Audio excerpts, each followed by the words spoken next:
it's Durban here, and I've finished making this little stone shed that I've been working on, and I thought I'd just talk through a little bit how I made it, and yeah, um, well, so this is it. So this is version 2 of the roof, so that's version 1, and I said I didn't like this, and you can see the difference is the detail. What I tried to do with this one was just make it out of big sheets of balsa wood and then just try and carve in the detail, but I couldn't get the detail too deep, otherwise the structure would get too weak. So with this roof, what I did was I used a sheet of cardboard first, which I cut out for the basic shape, glued in a couple of bit of cross beams here for the or trusses, I suppose would be the better term, to hold the structure, and then each one of these is a strip of balsa wood that I cut out and carved, and some here I did a couple to really get more depth, and you can see that that's matches more closely with the beams that I did on the actual house. So that was the main reason why I didn't like the other roof, is that it just didn't hold the level of detail. Onto the main structure itself, the base is a piece of MDF. It's 100 by 100, and then I built up the walls here from foam core. So the 4 walls are foam core, so you can kind of see in the corner here possibly the join. It's a bit messy on one of these, and then from there I glued on the balsa wood out here, which is just balsa wood that I sort of just carved and put the detail in. Little thin bits of balsa wood then into the windows that I cut out. These doors just pop out and they're just balsa wood,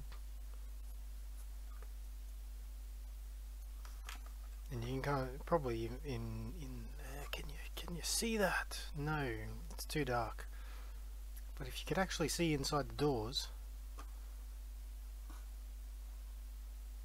no, you can't. It's actually clearer to see the foam core. Well, after I put all of the balsa wood on all the way around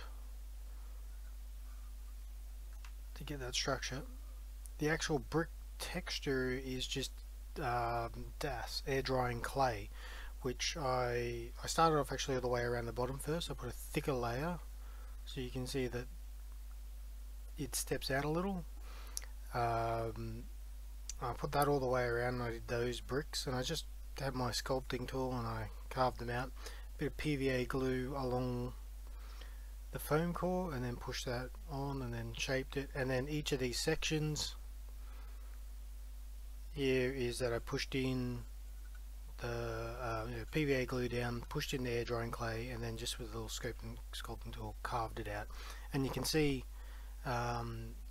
when you get up a bit higher here, I got a bit lazy in carving my brickwork, and some of the bricks are a bit big.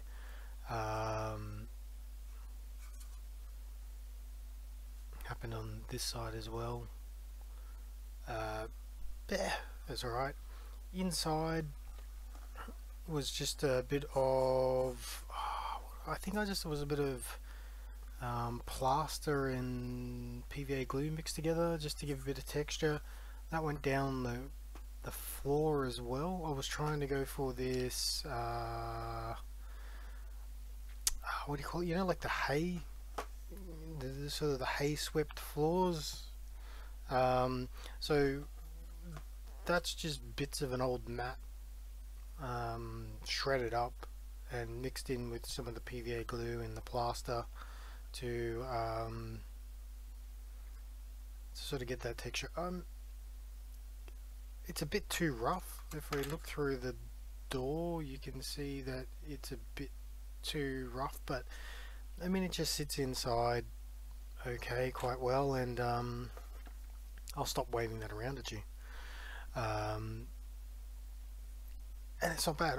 I'm really happy with the end result. I learned a lot by doing this, and I've got plans to do another similar build, sort of a cow shed, something that's probably a bit longer and a hole open side. So when I do that, I'll go through in more detail and I'll show step by step, because this one was really a learning experience for me.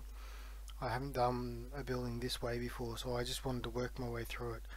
But when I do the next one, I'll go through step by step, and I'll maybe do little videos along the way or something like that, and explain each of the steps, because they're actually not that hard to make. I was actually surprised how well it came together.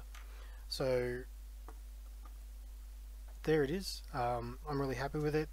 I've got a lot more buildings now that I want to build, so you'll see them over time. So thank you, and I'll leave you with some stills of it. Talk to you next time.